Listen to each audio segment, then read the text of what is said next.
All right, we are here, episode 16 of the Race BMX show, Ride Out and Culture Exchange. After talking with Noah Benjamin, we'll discuss whether we should be calling it just a ride or a ride out, but that's another story. If you've ever watched this show or done rides, you know that I ride 41 Thursday and 4130 Subway Series the most.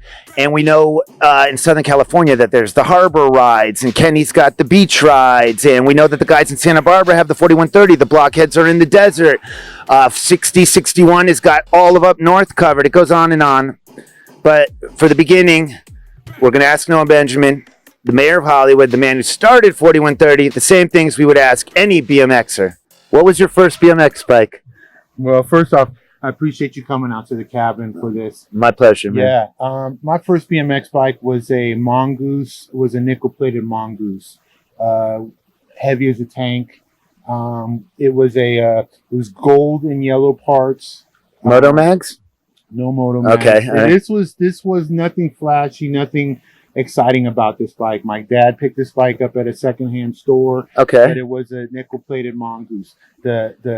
My sprocket was bent. I remember the chain would come off over and over again, and actually probably pretty dangerous looking back. But that was my first bike, and I love that bike. I grew up in Simi Valley. Were you a natural rider or a track guy or a backyard guy? I was a basketball guy. So growing up playing basketball, the bike was my transportation to anywhere I wanted to go shoot hoops. So it was never really about. I had my buddy Danny. He had a bunch of trophies. I remember being really impressed by his trophy. And since I grew up in Simi, Simi is kind of like ground zero for Mongoose. I Skip Hess and some of these guys were either in Chatsworth or in Simi. I normally don't like to interrupt people, but I will point out that you're still riding a Mongoose. Yes, and we'll get to that. Okay. And the reason. Yeah. But yes, Simi is strong Mongoose roots. So I remember the dude in my neighborhood. He had every single Mongoose hung upside down in his garage. In that time period, also, Simi Valley was the right amount of something to do and nothing to do when BMX was coming out, when kids were still riding around for transpo everywhere, right?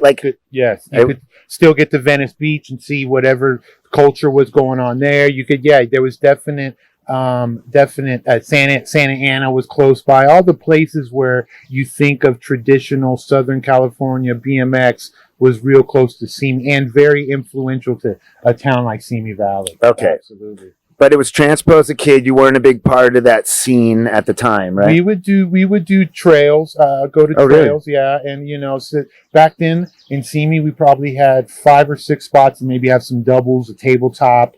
Yeah, was it like I grew up in Manhattan Beach, but before I went to New York, every vacant lot had a track on it. It was very similar to that. You can go and just ride. It was very unorganized and people taking spills and kind of a trial by error type of BMX. All right, yeah. But definitely did some of that, and always had magazines, always had BMX Action and BMX Plus. Yes, and, okay. It just was always into. I always tried to do the drawing contest. One of them had remember that?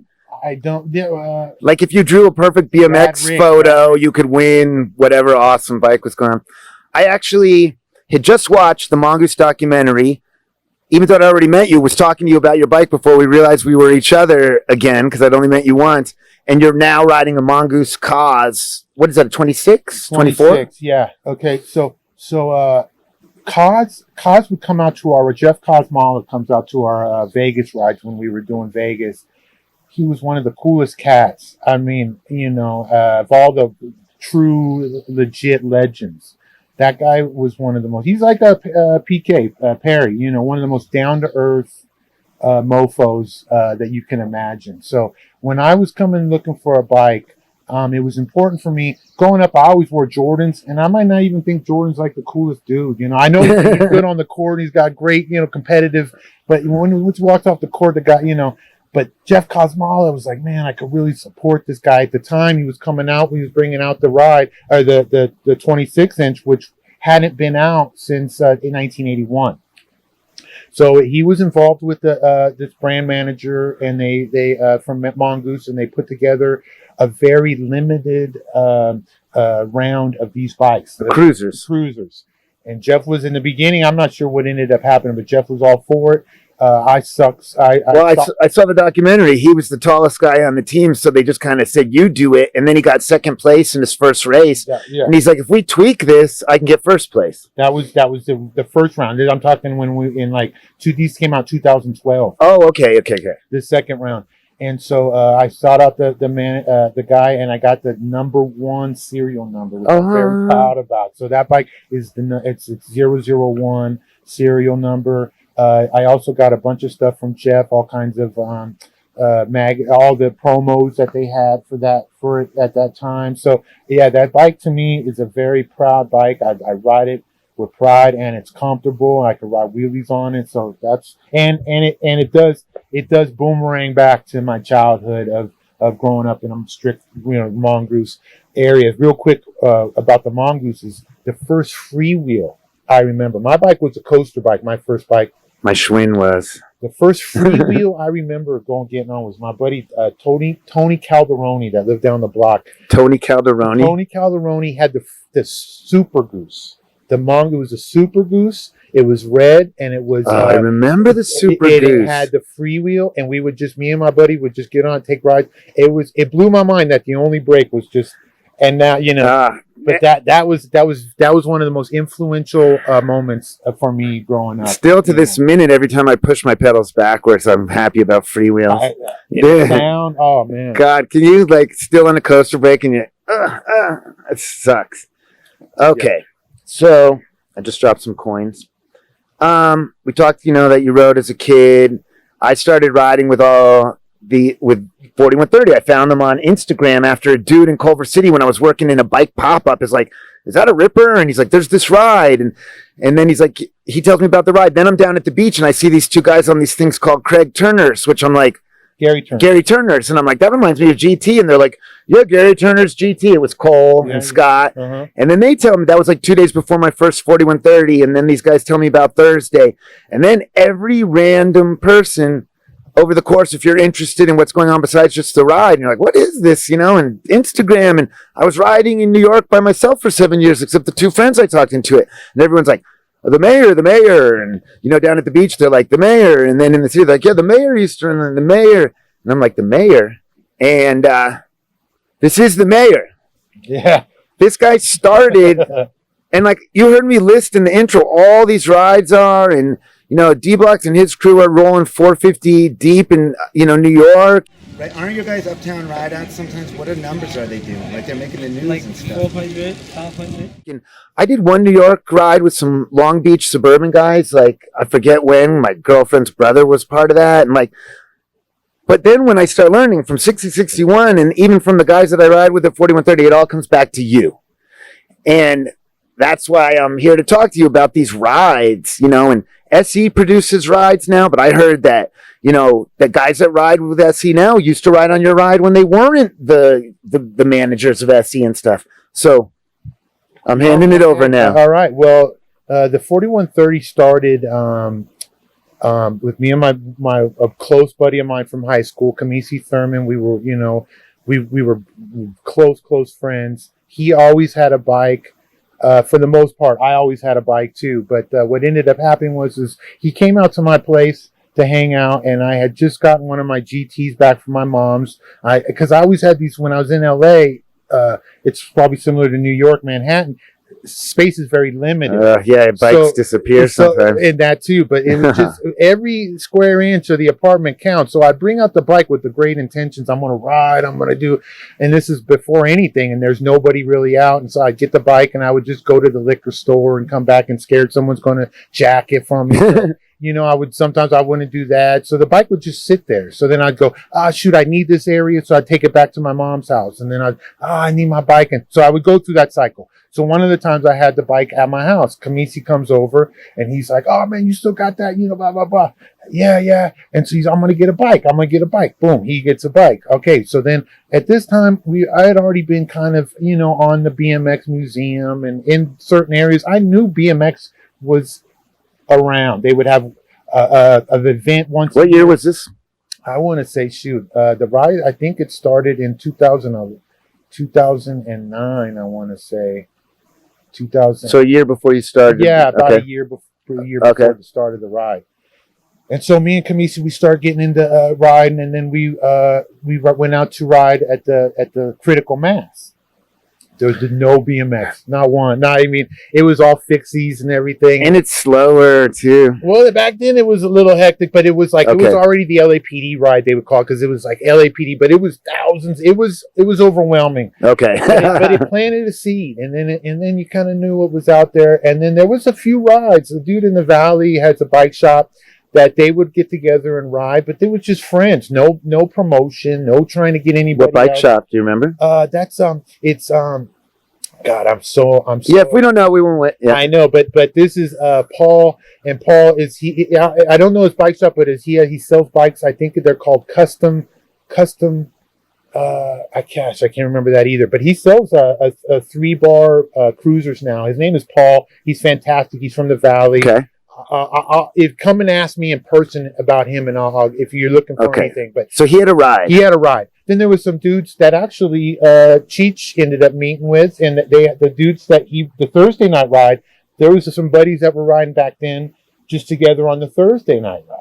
So a couple times we would go out with these people and just ride, and we kind of see, and it was kind of cool. And then me and Kamisa are like, "Yo, let's." At this one time, we were sitting down I'll never forget, over a bong load. We're like, "Yo, let's put this. We know there's people out there. Let's make a route. Let's start in Hollywood, and let's end in downtown." I said, "Let's start up a BMX club at the same time." And I remember on our bikes growing up, we always had the 4130 sticker down on the 4130 tubing made, so 4130 was always How'd you pick 4130? I mean, it's obvious, but not obvious. Because it's chrome ollie, and back in the day, you would have that sticker was on all the bikes, and 4130 was just, it kind of had that ring to it. It still does. It still does. So we started with the 4130 BMX club. Then under that, we were going to start the ride. So we went out, we did a lot of footwork for the ride, and we got the route, and the route had the downhills and everything that the original riders know. Now the ride's a little different, a little more like, kind of, it's a little easier. But back then the ride was a little more hectic. Right. So it wasn't as bulky back then, right? No, it started out about 60 though. 60? Yeah. Wow, okay. Yeah. Because now it gets to like 450 sometimes. Yeah, no, we would get to that. But so we got the route. And then I started in on like Craigslist and on BMX Museum. There was the BMX Society. All these different things. I started up these threads, and and I was very conscientious about being all exclusive. Everybody, come out. If you have a BMX bike, you're welcome. As long as you can keep up, you're with us. Right. Just really trying to be an all exclusive thing. The first ride came out, and it was 60 people. It was fucking amazing. It was on my birthday, actually. Oh, really? January 9th, and it was incredible. This is the first official 4130 Subway Series? 4130 Subway Series. All right. The Subway. 2010. Yeah, the Subway was part of the ride because it just was part of LA and part of Hollywood. So so that's how that came up. So then we end up down going into the second ride. The second ride or the third ride, I think, is when Greg Hill reached out on. I bumped into him on the sidewalk at the same shop that the dude who told me about 4130 told me about. I'd never met him in my life. You're mentioning now. He's like, "Oh, I'm Greg Hill," and I'm like, "Oh, you're the BMX, boom." He's talking about his brand and what he's doing now. Okay, so go on. So Greg Hill, he reached out. I think by the third or fourth ride, we had our first raffle where Greg Hill put up one of his retro frames, which was an amazing gift and really bumped up the credibility. Right around this time, I've always been a hip hop head. There's this rapper, Kool Keith from East Coast. When he was interesting, we brushed on him earlier, but he rapped with this guy on one of his projects named Jackie Jasper.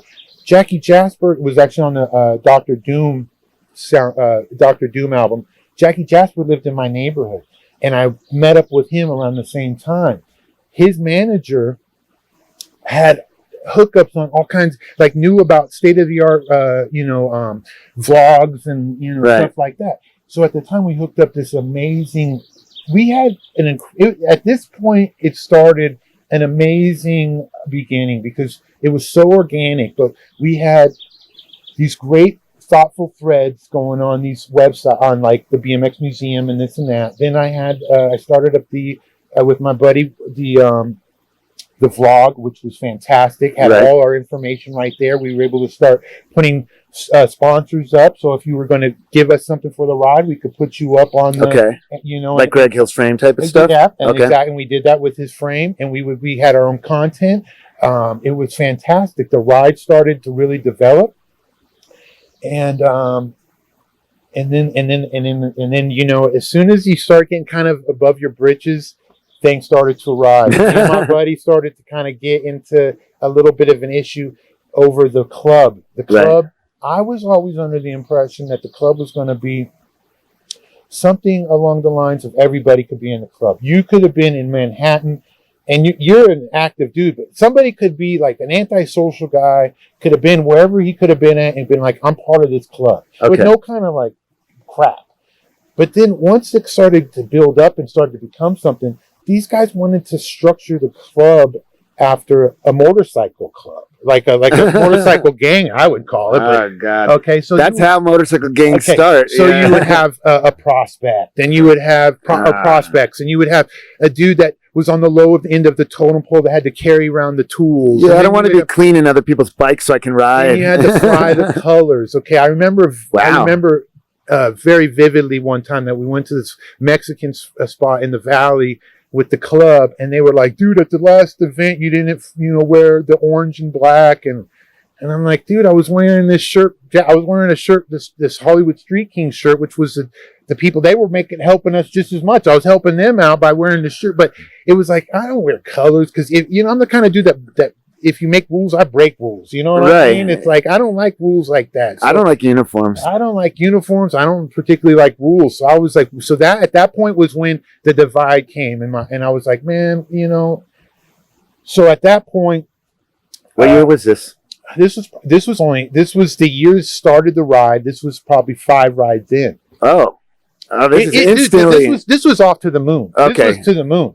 And organic is the only way to be off to the moon is organic. Dude, this was literally, I mean, there's no way of putting it. It was just every ride, 60, 125, 180, 260. I mean, it was just like, it just going up, up, up. Okay. All right. So then we started having the riff. So, and then right around this time was when the black cloud hit. And the black cloud, this one still shakes me to this day.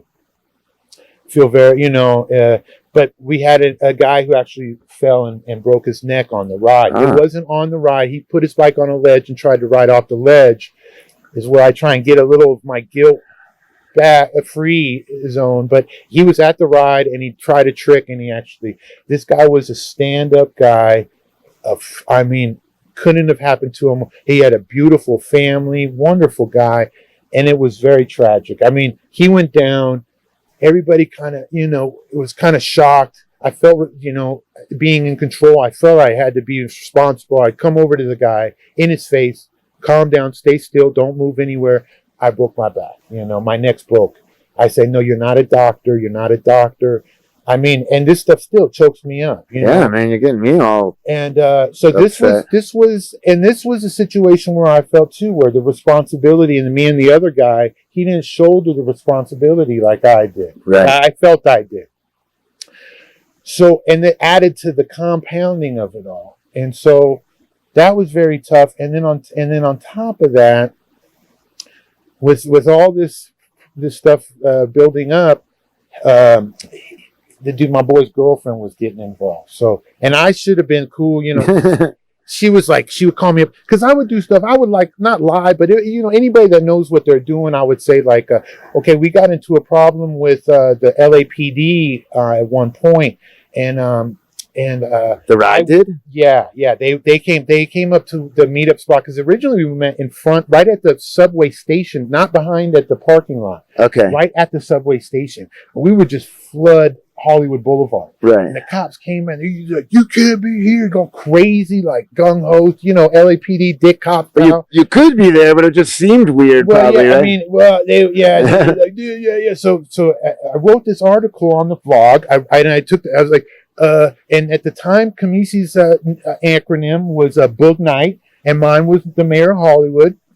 I said the mayor and Boog Night go to the LAPD to extend an olive branch. Right. Which I did. But Makes he didn't sense go with to me. me. Okay. But I wanted to include him because Sure. we were friends. So I wasn't lying on the fact that nobody went, but I was trying to say he went with me. Well, his girlfriend starts emailing me. He didn't go with you. If you guys are going to get I knew that was what was coming next. if you guys are going to get real advertisement, you need to be truthful and just. And I was like, look, this is. I could say, if your girlfriends, this works the other way around. But if your guy friends, once the girlfriend gets involved, or the guy friend, if you're, and they're meant for each other, and it's all that. But it was just, this was the bro stuff. This was like if we could have built a clubhouse in a tree house. We would have, you know what I mean? And we would have been up there, and it's like, well, look where you are now. Well, it would have been like No Girls Allowed type. They got cooties, it would have been like some boys were on our bikes, for Christ's sake, Okay, so it's not. So anyway, you reach out to LA. Did that work? No.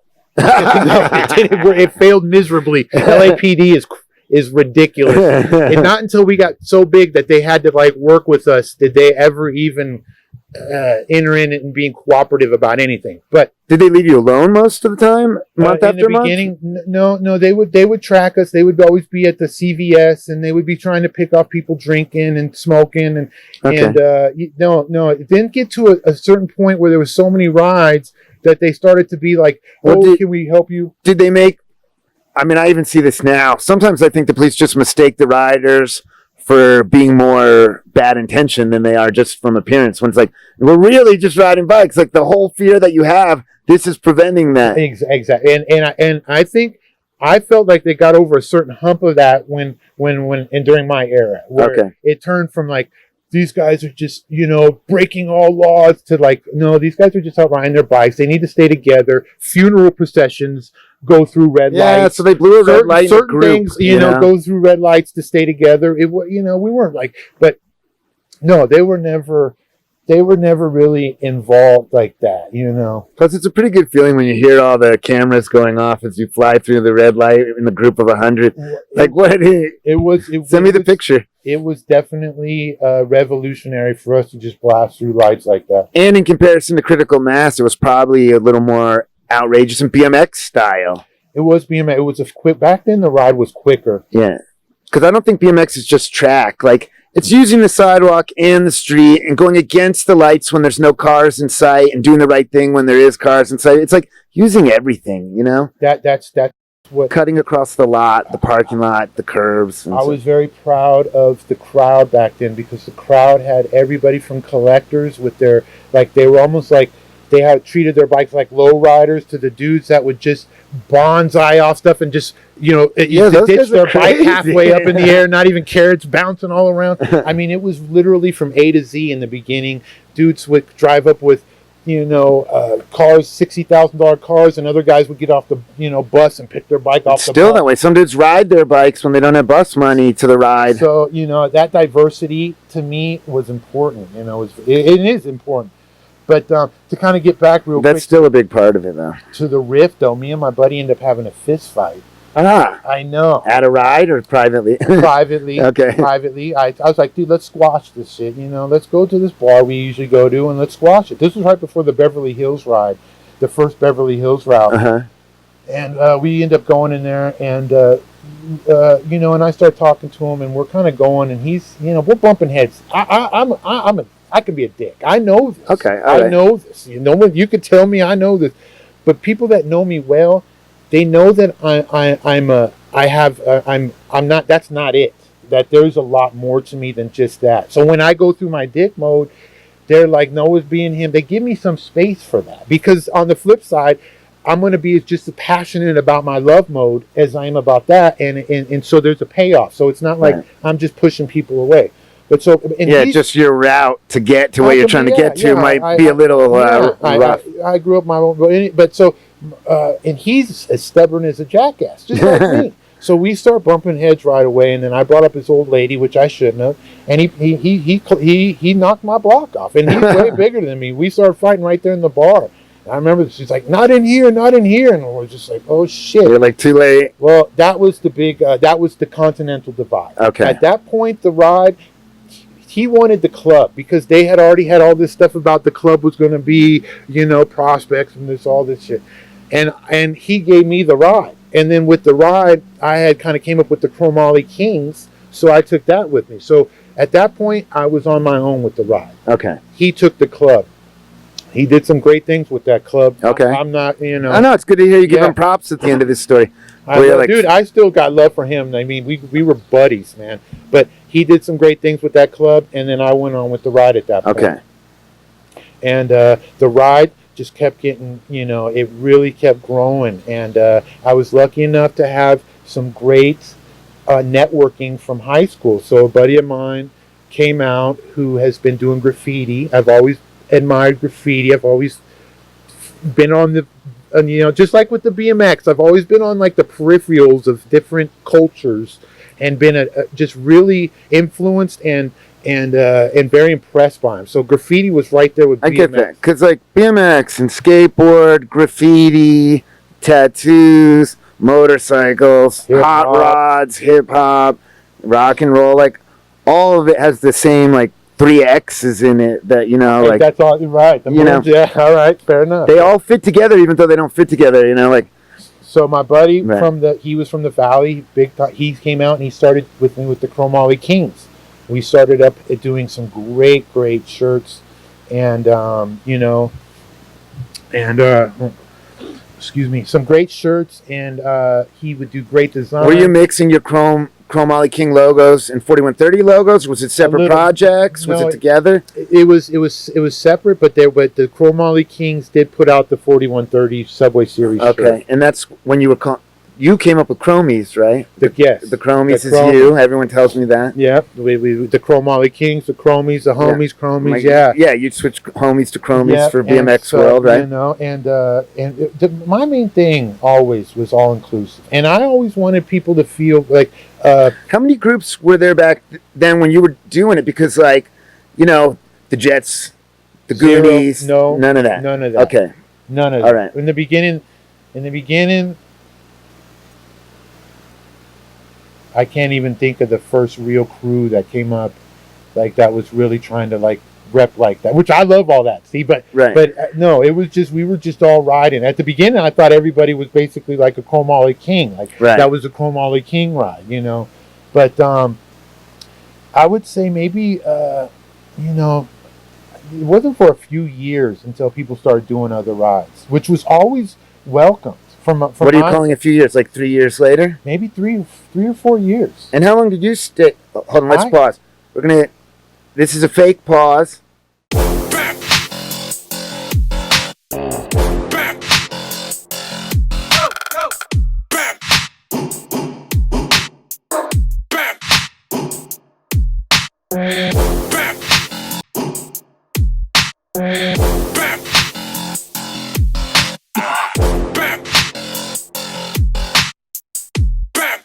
All right, we're back with part 2 with the mayor of Hollywood, Noah Benjamin, originator of 4130. We just hit up to the 4130 BMX Club, went one direction. Noah took over 4130 the ride. And where was it at the end of the year? What were the numbers getting up to, and what was it like? The numbers were in the strong 250s around there every single ride, and this was rain or shine. Once a month, every Saturday, second Saturday, right? Once a month, every Saturday. And that's when we started. This is one of my. This is when the ride really started to kind of just roll, and to me was some of the best times of my life, and met some of the best relationships of my life, and really defined my 30s. To be honest. Okay. So the ride, as soon as all that crap got out of the way of like, people have to do this and that. It really just opened up as like, let's just take this to the moon, Well, one thing I think of that I like about the riding is, even though, we kind of tie it back to being kids, and it's not even for me that it's not like, oh, I'm a kid again. It's the part where when you're just on your bike riding around town like you did when you were a kid, it is the chillest freedom and the easiest way to make friends because you're just riding bikes. It really is. You really get into a pocket, I would say, where it's like you're talking with people, the music's going. Yeah. You're going to, back then, LA's every year is getting more gentrified and gentrified. True. But when the ride first started, we were going to MacArthur Park. It was like, we were just mobbing in there. Some people wouldn't even go there. I always would go there because I live in the neighborhood, but some people would never go there. Then they're in MacArthur Park from like Santa Clarita, and they're like, and this is amazing. And then we were going down 6th Street and going into downtown LA, and it's really overwhelming. Well, when I came back here, in 2016, I know my way around LA better than LA people because of riding with 4130. Well, that is one of the only best. I won't say the only way, but one of the best ways to experience LA is on the bike. Any city. Oh, fair enough. But we definitely. So we started riding. We had these great opportunities. Like one night, the Nike 6.0 had a jam in the LA River, right there in the iconic part of the river, where now they knocked down the bridge. It's totally gone now. Totally gone. I was just talking about that on a Thursday. This was an iconic area of the river. Any kind of Ice-T had videos. Cypress Hill had videos there. Anything you see. And we were right there. Nike had a full ramp right there in the tunnel. They had all these little things. We got there. The head guy from Nike that was involved with their sports division was like, he was floored. And that was so awesome. Just like, I got 200 people. Can we get in? He's like, I can't get everybody in, but oh my God, let's do something. And we never ended up doing something. But it was just being able to like impress people like that on a level. None of the riders got onto the ramps or anything? No, yes. Oh, yeah. We probably got in 50 people. Oh, okay. Yeah, absolutely. But that was one of the few times it sucked that not everybody carte blanche got in. But, right.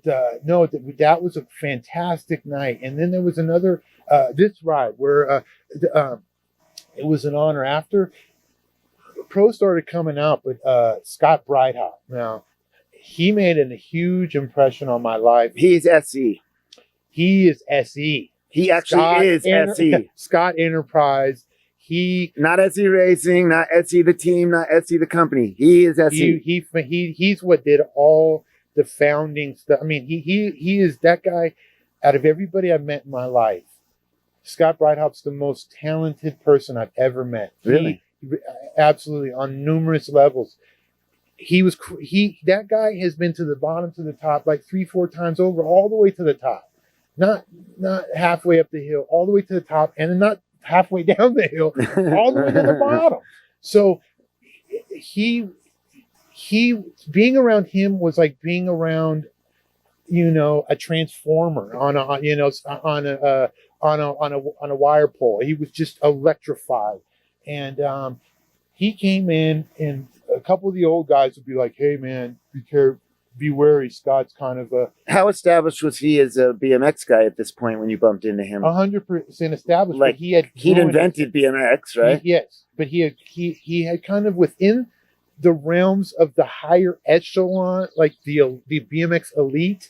They like to talk shit about him, like Scott, because he was wild. He had plenty of there was plenty of ammunition there. Okay.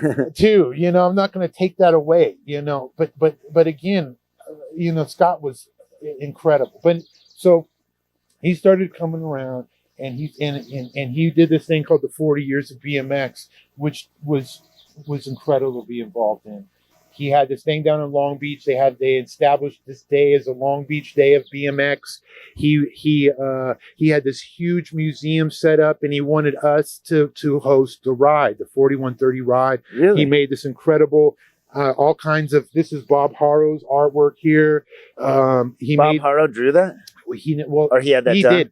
He drew it in a previous time. That's like the contest I was talking about. Exactly. That's Bob Harrow's original artwork. He didn't draw it just for this, but somehow Scott got the rights to use it. Okay. And he made up these. This is our logo right here.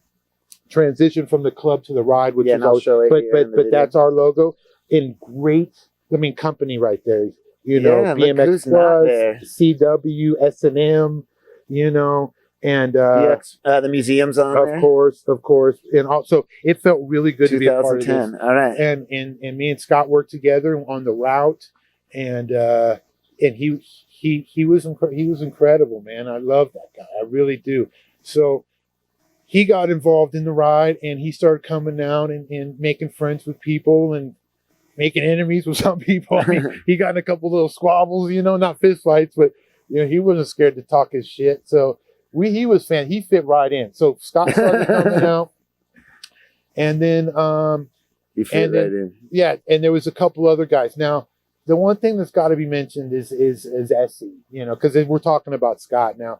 There was times where I would see, you know, now Todd Lyons, who runs Essie now, I mean, he came around real early too. He came around real early, and he was hanging out, and you know, you kind of get confused. Like, are we friends? Are you you? And I'm cool with everybody, and I don't have money. So I've never had, like, if someone wants to hang out, I don't have any, like, oh, this guy just wants to hang out with me for this or this. Right. He's That using never me even for enters my nothing. Right. For my nothing. Yeah. Perfectly said. Yeah. So I never even think like that. So he's out, and we're hanging out, and you kind of think everything's cool.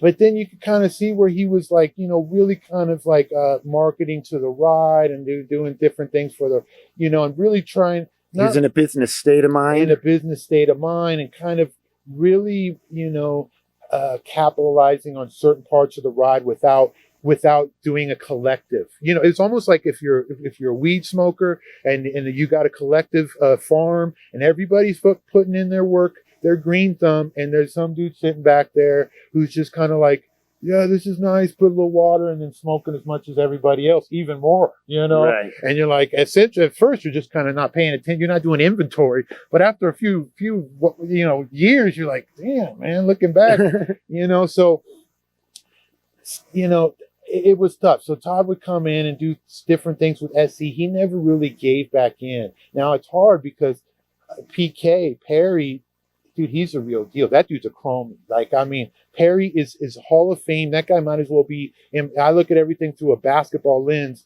so he might as well be Larry Bird. You know what I mean? Yes. And even though it's like his vibe, but the reality also is like his name is been on all of our bikes since we were little kids. Like, he's got his own category of BMX entirely based on being the bike. He's one of the dudes that is straight chromie, the coolest mofo. I mean, he's real. He's just one of us. And that's what it was all about. Never a hierarchy of like who, even the mayor, nothing. It was always just like a group of guys that were on each, just like, man, having a good time. Now, there might click up and might be the smokers over there, the dudes over here polishing, the dudes over here doing the flatland. But we were all like right there rubbing elbows together and very much intertwined with each other. And we would have the bunny hop contest, which was incredible. Because back then, now you go to the ride and it's all guys like me, like guys that, you know, could get up a curb. They can do, you know, they can do little things here and there and do little stuff, but they're not. Back in the day, we had dudes that were Andrew Jackson. This dude he could have jumped a car if he wanted. Well, there are some jumpers along, but I'm not going to discredit everyone. I'm sure there are. No, but also recently in San Diego, Omar usually rides the back. There was 20 people between me and Omar, and I was further back, and there was 15 behind me, and I was just thinking, like, do these people ever ride their bike when, like... No, but back then we had dudes that, I mean... Flying, right? We had a dude that came out. Oh, man, I can't believe I'm spacing on his name right now. He is a legend. He was like 6'4", and he would hit the rails at MacArthur Park. That must be a 12-step rail, and he would just right down at that. I mean, he was incredible. There was riders there that were incredible riders that would come out and just like really. So the Bentley Hop contest was competitive, 25 inches, 30 inches. And also to see some of the stuff that we've seen on rides in a park or a skateboard park or just on a break that other people only see on TV, it's so much crazier in real life. So it was fun. But another rider that came out that actually, Andrew Jackson's definitely notable, dude. He came out. He never really bought into the ride, so he wasn't like a Perry Kramer or anybody else in that regard. But he did come out. He was cool. But Ben Snowden, That's a correct. That guy was as cool as it can be, and he brought a cool factor to our ride that nobody else could. Ben had full ramp set up in his backyard, Ben's backyard. This thing, I'm talking, it was in like, all these different magazine cutout, like, all these articles and shit. His backyard was hooked up. We would go out to Santa Ana. He would host a ride. He took it serious. He did an awesome ride. Dude, there would be hot chicks everywhere. We would get back to his place. Music would be bumping. It was just, an incredible, incredible time with Ben Snowden. Excuse me. Those are definitely some of the people that came in, some of the pros that came into the ride that I'm thinking of right now. There's some more too, but who's some of your regulars that might still be around that weren't pros that we all see? Well, Cheech. So Mr. Cheech. We'll press on. Cheech was at the second ride. Cheech was me and Cheech hit it off immediately right away. Cheech was we're smokers, so immediately we're heavy smokers. So immediately it's just sessions of like hour, like so getting to know each other. Roll another one. How's it? Roll another one.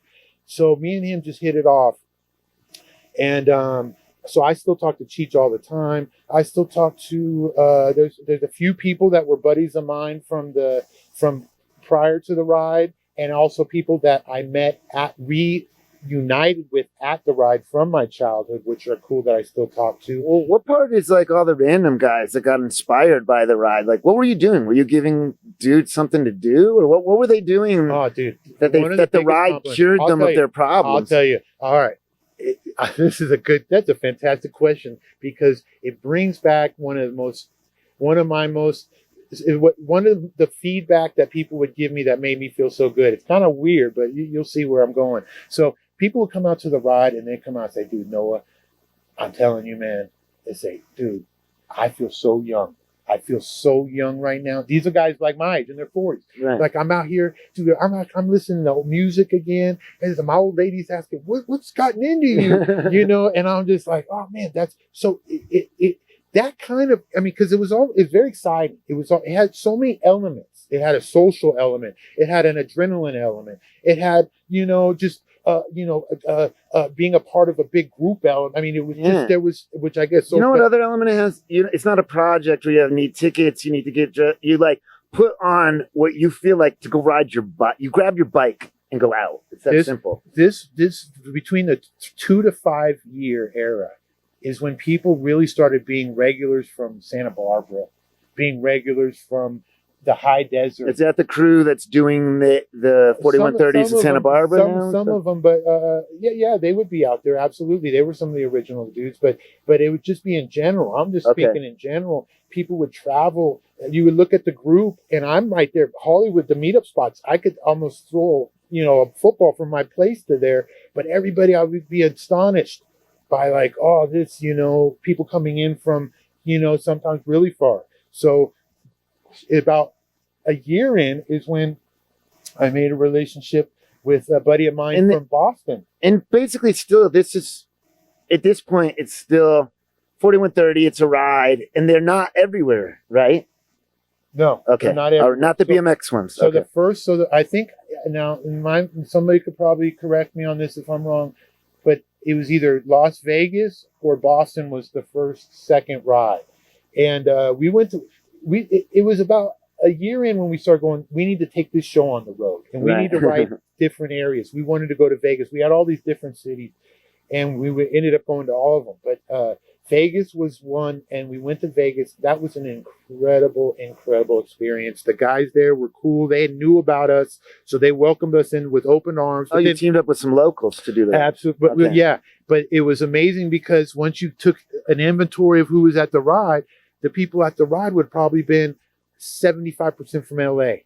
Dude from LA that packed up all together, rode out there. There's some great documentaries. You look up, there's no better way to see a new city. Team Hard did a great documentary. I still look at 12 hours, 4130 Las Vegas ride. They just drove out to the ride and came right back. But fantastic videos. But so when we went out there, they started up a 4130 Sin City series. Okay. and they got started to go and work and the guy started. Me and him were buddies, and he's a good guy, and we started to kind of network, and then I started to communicate with this dude from Boston, who now I'm talking about Cheech too. This dude from Boston, I mean, he's the closest thing right now I feel I have to a brother. I mean, Right. he's all across the country, but that's the kind of bond we built off of the ride. That's what's. He came here and rode, right? He came out here. And what we did for him was we raised the money for him to come out. Everybody pitched in. Okay. It was that's what it was. That was the original feeling. Okay. Everybody pitched in, got this guy a ticket, and we got this guy out here. He slept on my couch. Took him to the ride. I didn't know who the fuck he was. Whose bike did he ride? One of yours? Yeah, he brought out. He was very also, strict about that. You guys were riding 20s mostly back then, right? No, I wasn't, but there were a lot of dudes riding 20s. Yeah, because now sometimes when we're all in our 29s, someone like Cheech will be like, I remember when everyone was on 20s. Back in the day, it was amazing. It was diverse. Yeah, now everybody rides a big easy, but yeah, including me. Including me. Yeah, but 29s make life a better place. But no, it was definitely it was a quicker, faster ride, and so those guys felt more comfortable that were with us on the quicker, faster bikes. Right. But so it was. It really started to take off. We started to go different places, and then you guys went to Boston with him, right? Okay, so me and Cheech, we saved up our money, and this was a little bit later in the run. Me and him saved up money. Me and him we got on a plane, and getting on a plane. Then Cheech is just, for those that don't Cheech is like blasted all over his face, and back then he wouldn't wear hats. He would just have his hair all in this crazy ponytail. I mean, he looked like a freak. I mean, that mascot, but me and him are like this. And at that time I had a beard down to here. So a lot of ways we were like Cheech and Chong. Yeah, how'd you guys get through the airport? You would never be able to do that now. Quick story. We're at the airport. Our bikes are all biked into these big giant boxes. We have all this weed and everything. Oh, God, what's wrong in the handlebars. We took off the grips, put them in the handlebars, put the grips back on. Everything was. And they go in there and they're looking for bomb stuff. I guess they had to open it up, and we were all kind of, oh shit! If you open it, everything kind of it's all. Take my grips off. And Cheech, there's a window that's only like about just like a head, and Cheech is looking through that window in there, and I'm like, don't look in there. It's like that looks. I was kind of doing a little racial profiling myself. I was like, Cheech, you don't look right looking through that window. Those guys are gonna see you and think we're fucking. We look mules. like we have weed in our handlebars. Me and him had the friggin' best time. We went out to New York. Me and him went out to New York. We stayed in New York together. We rode with the D Blocks, took us out. It was cool meeting him. Oh, you rode with D Blocks even back then? We went up to Rutgers Park. And what year was this? Man. I'm bad with years, but this was probably 4 years in, because I was probably did it for like 6 or 6 years. I didn't realize D Blocks has been a part of it for so long. I thought he was rolling on his own doing wheelies. Well, he's another one that, is everybody knows. Todd just kind of like. Well, yeah, he's like episode 11 or something. Yeah. Todd just grabbed him. This show. Todd grabbed him in, and so he was always kind of, he knew about us, and he came out a couple times. So he came out to one of our rides, and he took good care of us out there. And then me and we rented a car and drove so up. So I didn't even realize. So he didn't even like hear off SE rides and start his rides. Like he's been on 4130s back in the day too. He's been on one that I remember. You guys went there and did it with him. How'd you find him? Todd brought him out. Todd flew him out to a ride. Okay. And then he came out. He was wearing he came out for Scott Breithop's ride that we did for Scott after he passed away. Okay. We did a ride for Scott, and again, I've seen Scott Breithop ask Todd for a sweatshirt, and Todd kind of like blow him off, right? But as soon as this went down, Todd bringing out people to our ride and capitalizing on our ride and trying to get up and talk and make speeches at our ride. Like and that was us memorializing one of our own, which was Scott was one of our own. Yeah. Plus, I mean, I'm going to just assume it was part of it when you were doing it, but like 4130 isn't a brand ride. 4130 is the only brand, which is in its sense a no brand, but it's the brand of the ride. Show up on any brand bike, But just that feeling. So Scott, but But we did a ride for Scott, and then Todd brought out D-Blocks. So you guys D-Blocks went was cool. Yeah, yeah, D-Blocks cool. yeah, and then I think that might have been after me and Cheech went out there and rode with him. Okay. And then we got a rent-a-car and we went up and did Boston. And on the way there, we stopped by the NBA Hall of Fame, of course. It's Okay. Springfield. Had to go there. But we had an incredible time, me and Cheech. It was great. Roberta came out, she was a big part of our ride. Roberta. Back then, I always named. I've been to the museum, by the way. The Queen Chromie, Roberta, and we would have Chromie of the Year.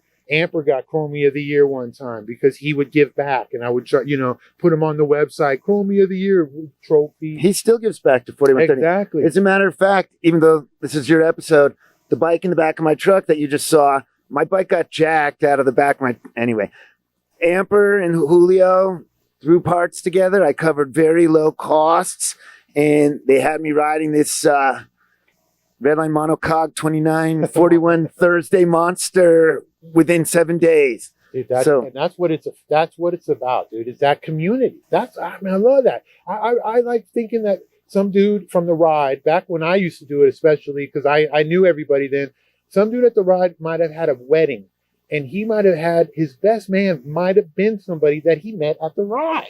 That's how close these. I would look at you when I was on Facebook. I would see guys. They would go camping. I said, "Fuck, that's him and him." I said, "They did. That's awesome. They're out, So that was huge back. And this time there was not a lot. There was a couple haters around, a couple dudes hate on me. But I mean, we really just pushed through all that. And the ride really had a positive energy all the way through. One thing too, though, is you're transitioning from being young to older, and people...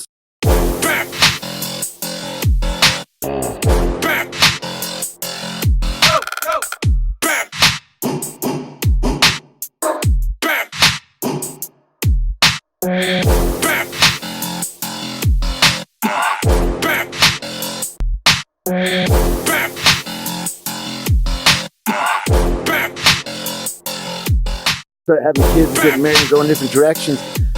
The finding other bike friends, all of a sudden you have a period where you're isolated, like before your boy got his bike, when you kept bringing your bike. Because I had that story in New York, I had my brother mail me a bike. And it's like, but then when you find other bikes to ride with, you're like, I don't have the words, but you know what I'm saying? Like, you're like, oh, this is great. Especially if everyone can ride at the same speed and keep up. We had Amper, bringing up Amper, he did the ride to Oceans, the first Oceanside ride. Now that's a hallmark of the ride. I've been the monkey. Yeah. That didn't sound great, but that was the hardest ride. Yeah. But we did that where we got on the train. Everybody back then, everybody piled on the train. I mean, if dudes were, like Cheech and some other dudes smoking in between cars, it was just straight crazy chaos. Went down there, had an awesome ride. They had a band because one of the dudes played. There was a couple dudes that got together that played instruments. I mean, it was just Amper treated the whole ride to pizza in the park. Yeah, back then, same thing. Yeah. Popsicles, I think it was, but it was. Yeah, we had those too. It was just so many good times,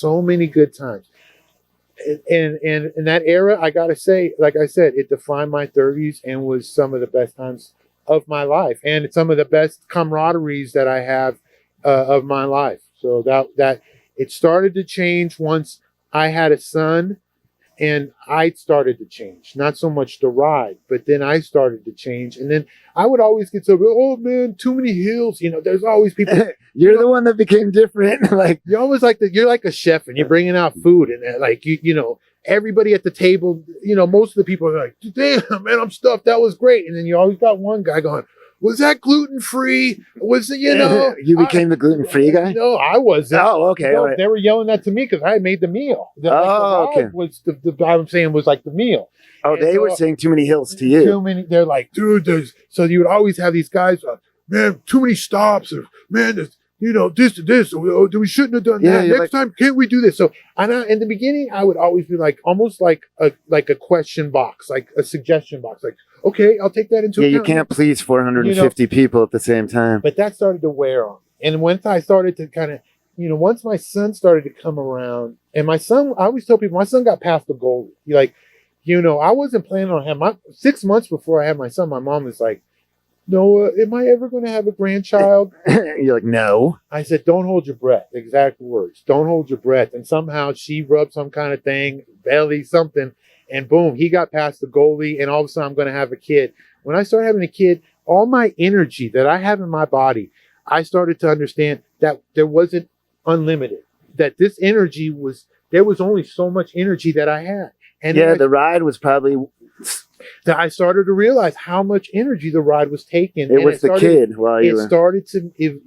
It was a transition in my life. You know, it wasn't so at that point I started to kind of get, and then I have felt like I had always been there. When I finally started to come to the realization that it's time for the ride to kind of come to an end, that I felt like a sunrise and a sunset. Mind you, at this time, other rides started popping up, really good rides. All those rides that you're talking about in the beginning of the you were still around when those started. Most of them. And they started up, and there's some really good alternatives now. It's not just the 4130 is the only thing going. So there was other stuff going. I started to think like to myself, look, maybe I'll just do 3 rides a year. Maybe we'll just do like Magic Johnson, have a summer nights, you know. Right. One thing I have to say as a rider, though, is like consistency is one of the most important factors of the ride. But there's all these other rides. I hear what you're saying. Yeah. No, I don't mean, but yeah, even if that was consistent, but like once they're in place, I just don't want them to change. We'll see. And so you shouldn't have to look at Instagram to know if your all the time ride is still there. So this is where, so I was getting ready to say, look, let's make Hollywood. We'll just blow it out as like the mega ride, like a few times a year. And that's what I have energy for. Right. And that's what my vision was going toward. And I had done all this groundwork for the ride. You got too many people excited and happy. So what ended up, but the people closest to me were like, no. And I'm like, no, you can't do that. And it's like, what are you talking about? I can't do that. The ride's right here. It's my house. You know? And it's like, I made up to everything. Why can't? No, you can't. Everyone. And it's like, dude, I can do whatever. You know, it's like, you know, if I say it's not going to be a ride, then there ain't going to be no ride. And these guys are like, no, there will be a ride. Well, I'm like, we're starting to get into this little thing, and it's like, to give the ride to this, give the ride to that. And I'm like, fuck no, no, man. I have a vision now, and the vision's changing. There's other rides out there. Right. So in the beginning, I was being my rigid dick self. I was like, no. But at the same time, I felt I had a reason to be that way, because this was my little baby that I felt that I put in blood, sweat, and tears. Remember the story I told you at the beginning. This ride defined my 30s. This ride, I was completely immersed in this ride. Right. And everything about this ride had something to do with something that I had made up or thought about or did. So just giving it to somebody else was like, that don't even make sense. And being from a huge follower of graffiti, being a huge follower of hip hop, you know, I started thinking, man, these guys, man, like I wanted them to be more. If someone wanted to start a ride, they could have started their own ride. That's how I thought. If someone's looking at me going, no, you can't do this. No, you know what? There's a huge vacuum. There's going to be so many people that want to ride. Well, what I'll do is I live over here. I'm going to start a ride over here, and I'm going to invite all these people over here, and now there's another ride. But no, they wanted to start the ride where I started the ride. They wanted to call the ride what I called the ride. They wanted, you know, and and at the time I got it, but at the same time I was like, man, these guys are biters. Like they can't think of their own shit. They can't even come up with their own. I knew this moment was going to come up in the thing. And on one level, as a comic, like you see other people take your jokes and you're like, fuckers. And then on another level, I wanted to tell you, because I knew you were going to say this though, is all these guys, and because before I even met you, I had already heard about you and the word inspired, which I think is like a corny word, but since I hear it from a bunch of tough guys that ride bikes, it's not as corny.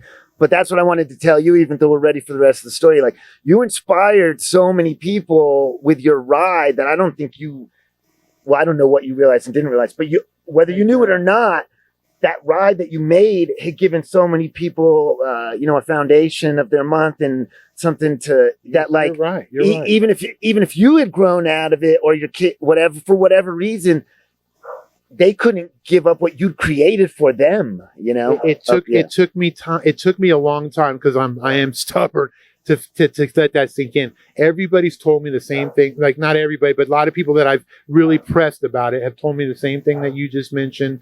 And it's very much, and now that I'm a few years off of it, and that I moved out of Hollywood, I felt, when I'm just recently moved out of Hollywood, I felt such a sense of pride, over the fact that I left the ride behind.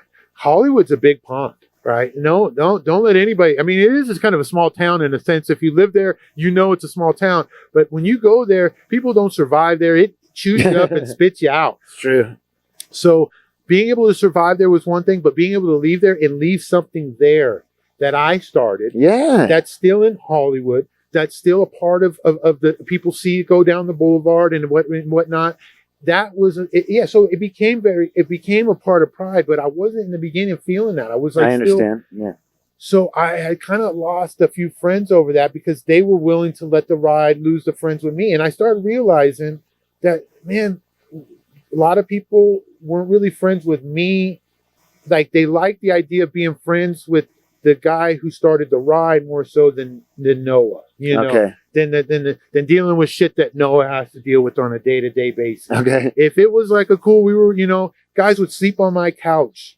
I mean, every ride come over, and then when I felt like I was in a hard time, like, nowhere to be found. You know what I mean? And not that they were even in a hard time, I guess, but guys that would just sleep on my couch, and guys that come over, and guys going through divorces, and the one in particular. My client, my dog walking client at the time was Iggy Azalea, and I never would ask her for anything. Never. My buddy's going through a divorce. His kid likes Iggy Azalea, so I'm going to go to Iggy Azalea and ask him for an autograph for his daughter, because I'm really trying to be a friend, And again, I would have never done that for my son. I don't even care if it was a Star Wars. I was walking the Chewbacca's dog. Dude, it's weird that you said that. My dad got me Chewbacca. Oh no, Chewbacca was so sweaty, the actor, when he was signing the autograph, that my dad didn't ask for me and my brother because somebody else had signed. Is that Kevin McHale? Yo, no, I don't know who the actor was. But anyways, no. So these are things I did. So when it came around the backside where I was going through this transition and fuck, dude, my buddy Basta in Boston will tell you, I was a nervous wreck when I found out I was having a kid. I still am. To be worthy enough to be a father is one of the biggest responsibilities in the world. So I'm not one. I've never felt that I've never felt secure in that. So I've always needed the village to help me, prop me up to be the father that I need to be for my son. Right. So in those times, I had buddies, they weren't there. And then I started realizing, okay, then you get to a point where who are your real friends, Right. And that was kind of getting into an area where it's like, all right, now I'm thinking about the ride. Before, plus, everybody was, even aside from the ride, all those things you're mentioning just happen in life at that age anyway. So I was a transition. So I ended up starting to make the real decision to end the ride, and put the final date on it, and had the final ride, and did that, and felt good about it. And then the thing I got to say about Cheech is that out of all those people that were the closest to me, Cheech included, that were eyeing the ride, for whatever reason, multiple reasons, some of the reasons you're talking about, some of the reasons maybe a little more selfish. Right. They're eyeing the ride. They ended up, Cheech was the one that handled it, in my eyes, correct. He let me vent. He let me go through my stages of grief. He let me deal. That's a big part. He let me deal, and then he was right there to, like, when I was ready, he was right there with his hands out, and he took the ride.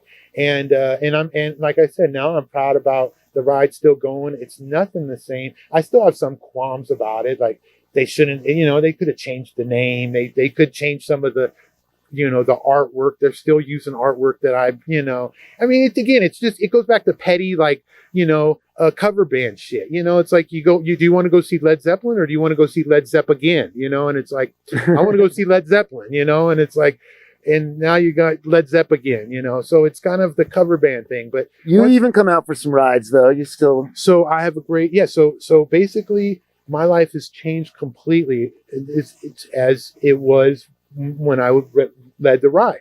When I led the ride, I managed a 40-unit building, 1920s building in Hollywood. I had been in Hollywood for about 10, 15 years through that period.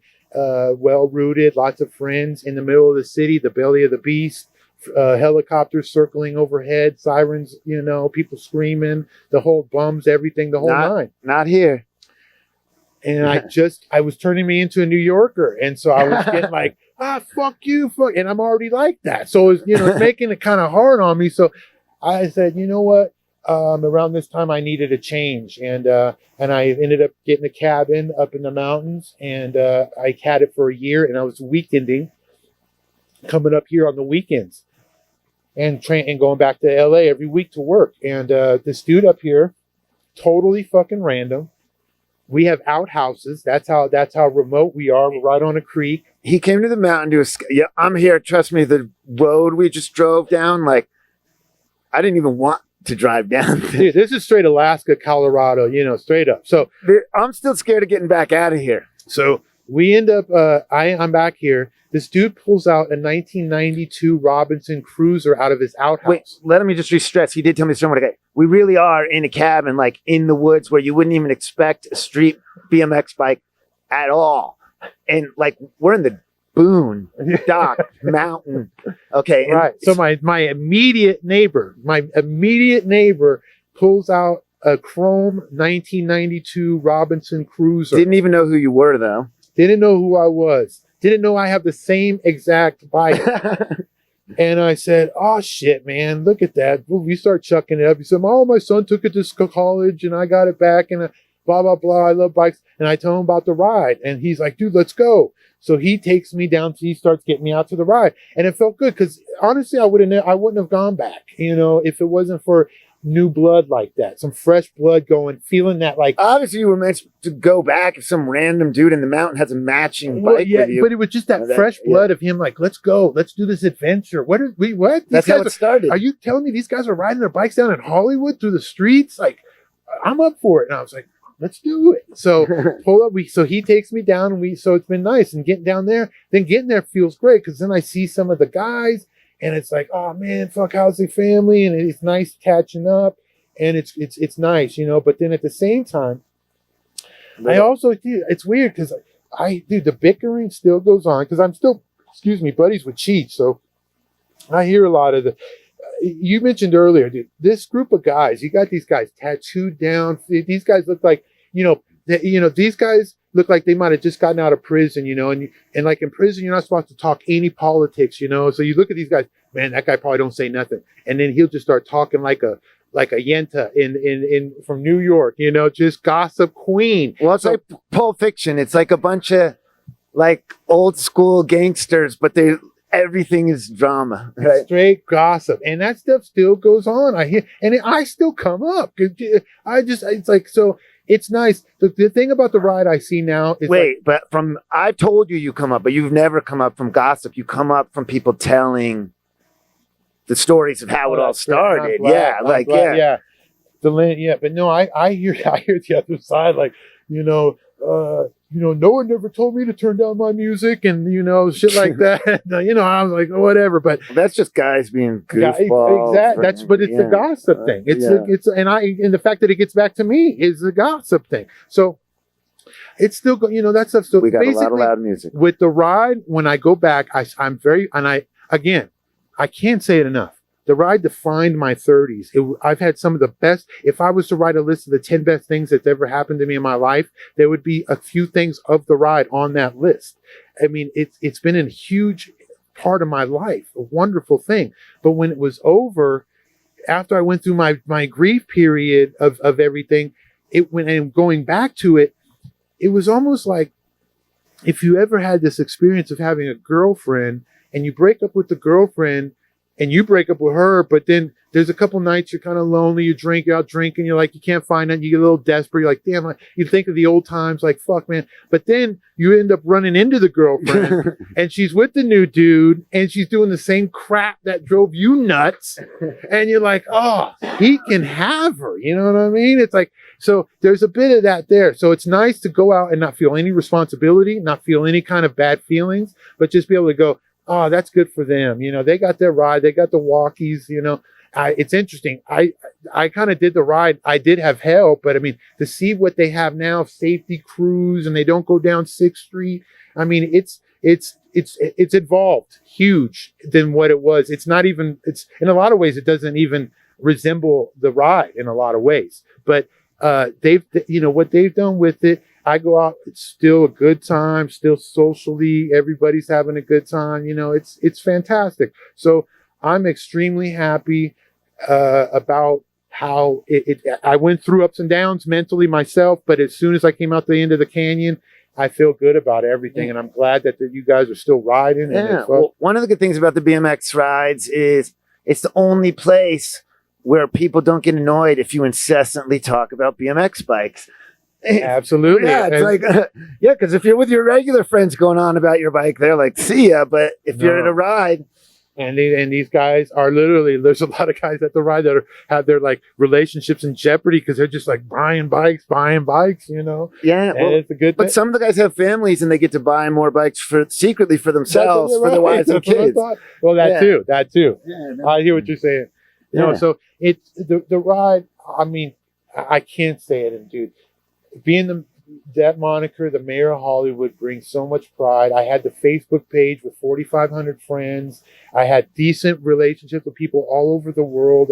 I mean, it was a time that was incredible for me, and I look back at those people and those times with the most fond memories. But it's just, I feel now this life now with the cabin and doing what I do now has taken some of that void of energy, and it's what I've kind of ended up doing more so. And now, instead of falling in love, I've always fallen in love with sounds. First, it was the sound of a swish. Then it was the sound of a freewheel. I even like sounds of home runs hitting the bat, sounds of guys hitting. And what do you like now? Now I like the sounds of my feet walking on the trail, the rhythm of me going up the trail with my dogs. I filmed myself coming in here before you saw me, and I said, you know, every great story about the origin of something and every movie and every fable, some guy has to go to the mountain to get the answers from the guy that started it. We really are. Nobody named. Every great story from the Bible on, every metaphor, every fable. So often do we hear about going to the top of the mountain to meet the wise old man, or to get the story from the great hero of the past. Well, we're literally doing that today for the Race BMX show. We're going to meet the mayor of Hollywood, the man who started 4130, the man behind rides and ride outs, depending on what neighborhood. Really are. Nobody named the mayor of Hollywood you would ever expect to find them here. I know I wouldn't. And especially not after just hearing about him in my hat, and here we are now. Yeah. But yeah, here we are with Noah, and you've actually escaped Hollywood in the ride, but you still come visit sometimes. Yeah, I do. I love, and I'll be back, and you'll see everybody at the ride. And also with all the PKs and, you know, the PKs, the Todd Lyons, the Greg Hills, all the 80s BMX riders that we talk about, you know, we got to give it up to Noah Benjamin, the mayor of Hollywood, because you're like a Fast Eddie Felson in the BMX world. You're like the guy who wins the tournaments in the back room. Like, you're just as big a part of BMX as all the magazine photos. I appreciate. Thank you for saying that. I don't necessarily think that's that much, but I definitely feel happy and proud for bringing everybody together and letting people that were those guys that looked up to those guys ride with those guys. And that I was one of those guys, and that it was fantastic to be able to ride with Greg Hill, ride with Scott Bridehop, become friends with Scott Bridehop, hang out with Perry, know Perry on a personal level. I mean, this all stuff was really awesome. Yeah, the magazine you looked at when you were a kid, you went inside that magazine in your adult life. So I mean, it's definitely, it's going to be it's going to keep a smile on my face, a twinkle in my eye, and you know, and for a long period, for the rest of my life, because that was a fun time. And anybody, guys, they still meet up. Look for them, the 4130 Subway Series. They travel a lot now, but you can find them, I think, on Instagram. Where's their best? Yeah, 4130 Subway Series, 41 Thursday. Both are on Instagram. This is the Race BMX show. which was inspired by 41 Thursday and 4130 Subway Series, which was invented by this man. So this is I don't know which season for you this represents, but I'm glad to have you here. I'm glad to be here. And for all you that watch that are on the scene, thanks for coming out. And, we're hitting up everybody now. Thanks, Noah. Thank you. All right.